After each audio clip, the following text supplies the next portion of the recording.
안녕하세요. 김유라입니다. 오늘은 질문이 있는 식탁, 유대인 교육의 비밀이라는 책을 가져왔습니다. 짠! 이렇게 생겼어요. 제가 되게 좋아하는 심정섭 선생님이 쓰신 책입니다. 이 책은 제가 사인을 무려 2016년도에 이렇게 받았어요. 리뷰를 제가 지금 하게 됩니다. 서평은 좀 예전에 블로그에 써놓은 것이 있고요. 리뷰는 이번에 하게 되네요. 최근에 유대인 관련 교육, 하브루타 교육 이런 것도 굉장히 인기가 많았죠. 심 선생님은 서울대 역사학과인가 졸업을 하셨고 한양대에서 영어교육학 석사를 받으면서 대치동에서 편입영어 전문가로 굉장히 오랫동안 활동을 하셨습니다. 그런데 요즘은 스카이를 가도 취업이 굉장히 어렵고 그렇게 좋은 학교를 가기 위해 노력을 해도 쉽게 풀리지 않는 학생들을 보면서 가정교육에서 답을 찾아야겠다라고 생각을 하게 되었다고 해요. 그래서 어떻게 가정교육을 하면 좋은지가 이 책에 잘 안내가 되어 있고 식탁에서 아이와 엄마가 어떤 질문을 나누고 대답을 하면 좋은지 어떻게 토론을 할 수 있는지를 잘 설명하고 있습니다.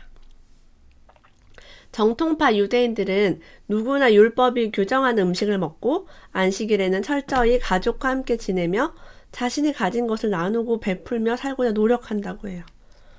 그래서 우리가 종교적인 것을 떠나서 좋은 점을 이제 배운다는 측면에서 이 책을 읽어볼 수가 있습니다.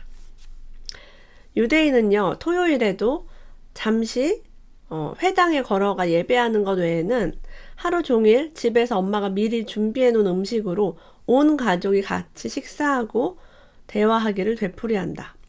유대인의 안식일에는 하지 말아야 할 일이 아주 많다.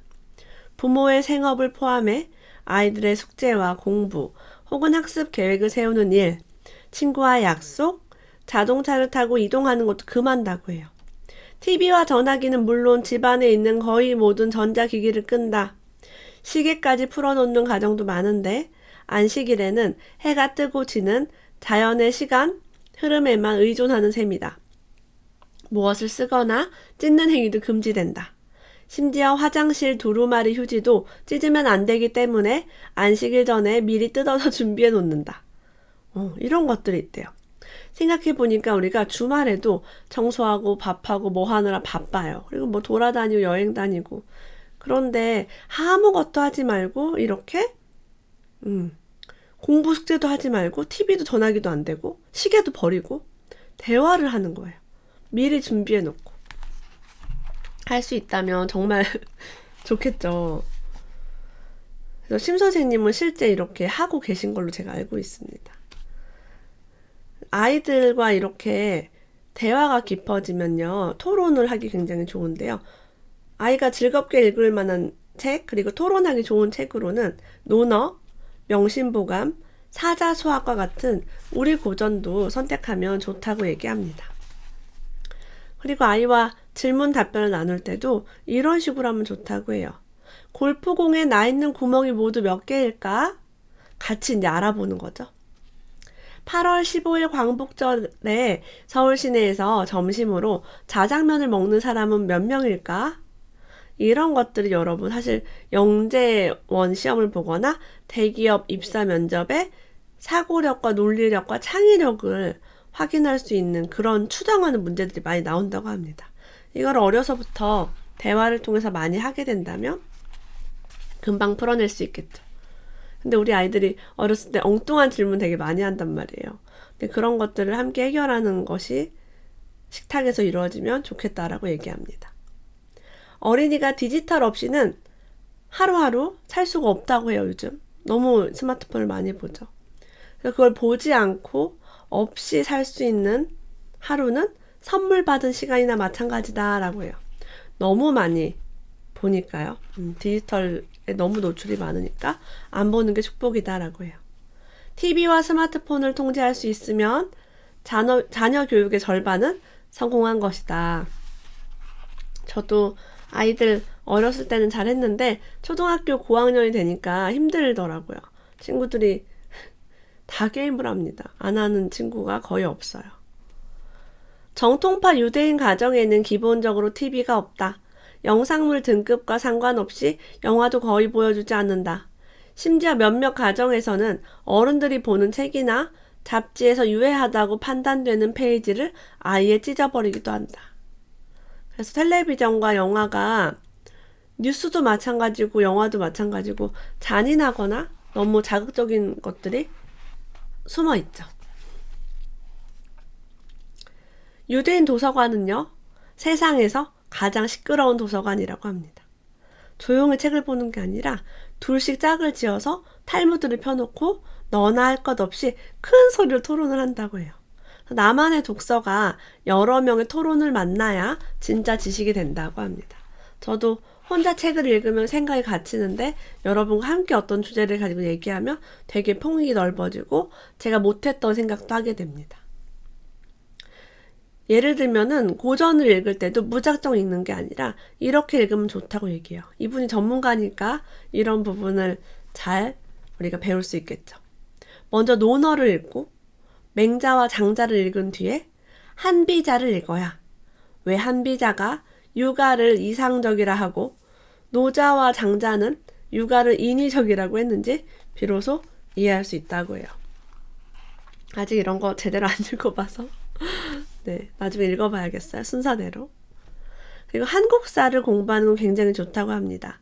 정치, 경제, 사회, 문화, 과학, 수학, 철학 등 모든 분야가 얽혀있기 때문에 통합적인 학습 및 사고력 훈련이 가능하다고 해요.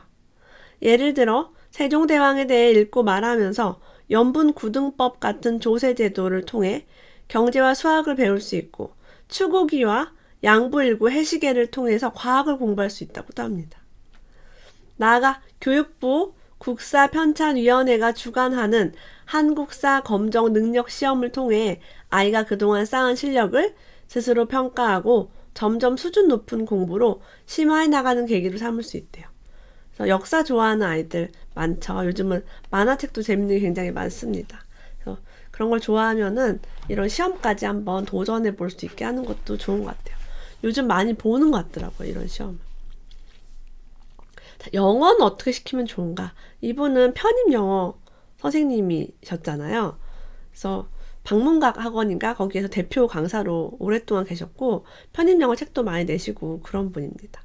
근데 영어를 어떻게 하면 좋으냐라는 질문에 재미있는 동화책을 읽거나 영어권 국가에서 스스로 길을 찾고 식당에서 주문해야 하는 등의 가상 상황 속에서 아이가 직접 들어갈 수 있는 영어 회화 프로그램을 이용하면 좋다고 합니다.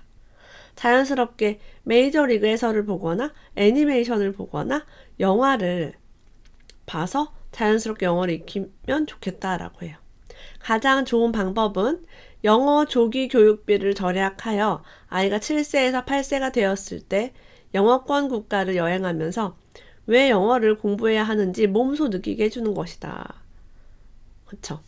왜 영어를 공부해야 되는지 알아야 공부가 되겠죠. 저는 현재 외국인 선생님과 함께 살고 있습니다. 저희 집에 미국 사람이 살아요.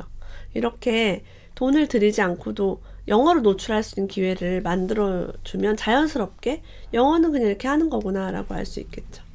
저는 교육청에서 홈스테이 마더로 선발이 되었어요. 제가 이력서를 써서 뽑혔습니다. 그래서 교육청에서 저에게 홈스테이 비용을 지원해주고 저는 미국인을 이제 함께 살고 있고 명절도 같이 가고 명절 때도 같이 시댁에 가고 뭐 그렇게 경험을 하고 있어요. 자, 그렇게 유대인 교육에서는 토라와 탈무드를 중심으로 이렇게 교육을 많이 하잖아요. 토라와 탈무드를 읽을 때 아이의 눈높이에 맞춰 수정하지 않는다고 합니다. 아이가 자라면서 더 많이 이해할 수 있을 때까지 느긋하게 꾸준히 거듭 읽어주고 있는 것이 바로 유대인 교육법이라고 해요. 제가 프로밀 교육연구소에서 영재교육을 배울 때 배운 게 이 말입니다. 유아어로 바꾸지 말고 어른의 언어로 얘기해줘라. 아이는 이해할 수 있다. 아이는 천재고 영재이기 때문에 여기 유대인도 같은 이야기를 하고 있습니다. 자신이 공부한 내용을 최대한 잊지 않는 방법은요. 즐겁게 보고 듣고 만지고 경험하는 것뿐이라고 합니다. 수학 선생님 같은 경우는 골판지를 잘라서 부피와 무게를 볼 수도 있고요. 오감을 활동해가지고 공부를 하는 환경을 만드는 게 공부가 재밌게 되는 비결이라고 해요. 무조건 책상에 앉아서 하면 재미가 없을 수 있겠죠. 유대인은요, 남을 위한 선행을 하는 것을 매우 중요시 여긴 민족입니다. 이것을 미츠봇이라고 하는데요. 일본말 같지만 유대인의 언어인가 봐요. 설거지를 돕거나 구두를 닦고 집안을 청소하고 친구의 숙제를 도와주는 행위가 모두 미츠봇이라고 해요. 이렇게 작은 선행으로부터 실천하게 하는 인성교육의 힘이야말로 오늘날 세계를 움직이는 유대인의 저력이다. 유대인 기업가, 재벌, 금융인 너무 많죠. 예. 기억이 안 날 정도로 우리가 알고 있는 많은 기업가들 유대인 출신이 많습니다. 이런 저력이 있다고 해요. 우리가 이제 책도 보고 공부도 하는 게 중요하지만 역사적인 사건이 일어난 장소에 가보는 게 좋다고 해요. 저도 역사를 공부하는 건 좋아하지 않지만 이런 장소에 가는 걸 매우 좋아합니다. 문경세제, 탄금대, 여주의 영릉, 명성황후의 생가, 서대문 형무소 역사관, 이곳은 제가 아이들과 여러 번 갔는데요. 광복절인가 3.1절에 가면 공짜로 입장도 가능합니다. 천안에 있는 독립기념관, 이런 곳에 가서 역사를 얘기할 수 있겠죠. 저는 역사는 잘 모르지만 여기에서 이렇게 우리를 위해서 애써주신 조상님들, 정말 고초를 겪으면서 감옥 생활하면서 정말 고문을 당하면서도 나라를 되찾기 위해서 목숨 바치신 분들 때문에 우리가 이렇게 살아가고 있다. 안 그랬으면 우리가 이렇게 살지 못할 수도 있다. 너무 감사하지 않냐, 그런 생각을 합니다. 그런 이야기를 함께 하고요. 그런 걸 보면서.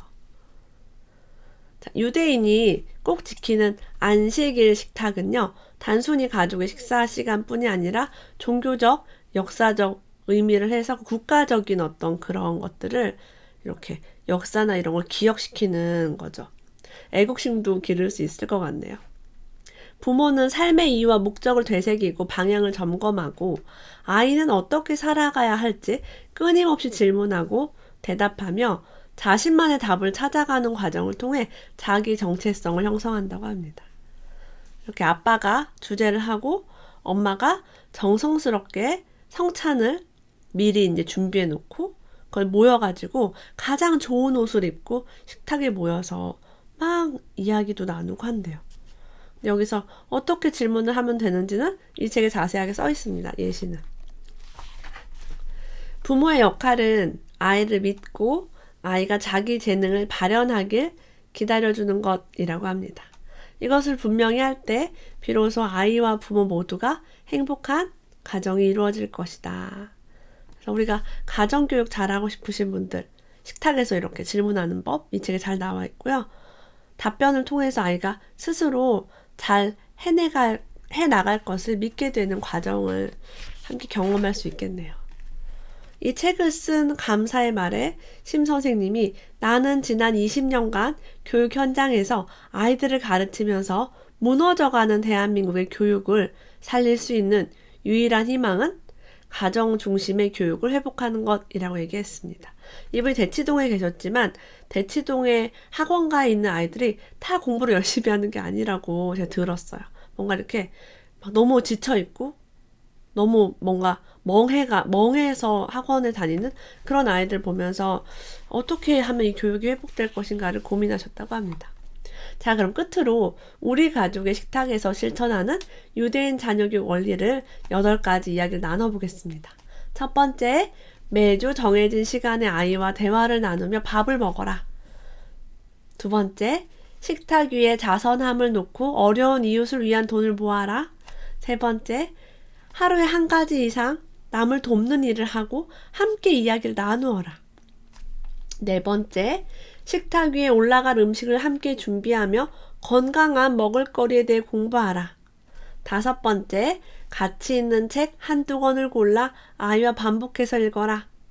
여섯 번째, 책은 소리내어 읽고 좋은 내용은 반복하여 저절로 외워지게 하라.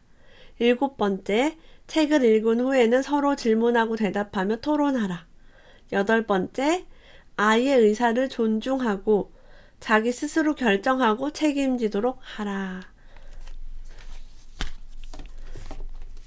사교육, 공교육은 그들이 알아서 하겠지만 가정교육을 어떻게 하면 좋을까 고민하시는 분들이 한번 읽어보시면 좋을 책입니다. 질문이 있는 식탁, 유대인 교육의 비밀 읽어보았습니다. 오늘도 함께 해주셔서 감사합니다. 다음에 또 만나요.